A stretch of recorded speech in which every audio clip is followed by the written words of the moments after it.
That tree's phenomenal. If you stand here and look how big that thing is just growing on that just boulder pile there. You think of the Hocking Hills and you think of going in Old Man's Cave or Ash Cave or Cedar Falls, any of those feature areas.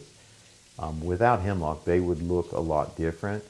And frankly, during that phase when they're dying, it might be that you'd have to close the park down because you've got these big dead trees standing there that could create hazards for people. So you may not even be able to use those areas for a while. There's not a whole lot other economically going on around Logan and the Hocking Hills other than tourism. And it's a big part of that economy. So it would be a big loss. So it would be much cheaper, I think, in the long haul to be proactive and keep those trees alive. There's little patches of hemlocks kind of spread throughout mostly eastern Ohio, and we want to make sure that they don't get totally wiped out and that we can preserve them and the role that they play in their niches, in their communities. Looking for those Adelgids right along that little stalk that's on the needle where it attaches. So once it attaches in about November, they start to form this white woolly mass around them, and that's when they're most visible through the winter months. The plants don't have any natural defenses.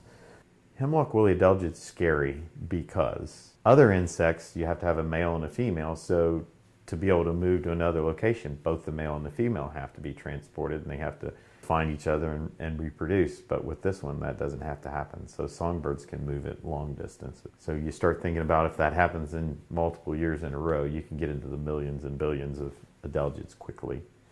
So it's a scary insect, really scary. So just going out, looking at hemlocks, looking at branches, flipping them over, looking for Adelgid, and then if you find them, reporting them is probably the most important thing that folks can do.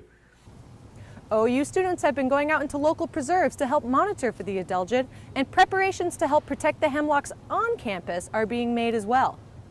So I'll be putting together a map of all the hemlocks on campus so that when this issue comes, we'll have an easy way to access, know where things are, and treat it. So hopefully we can kind of nip it in the bud.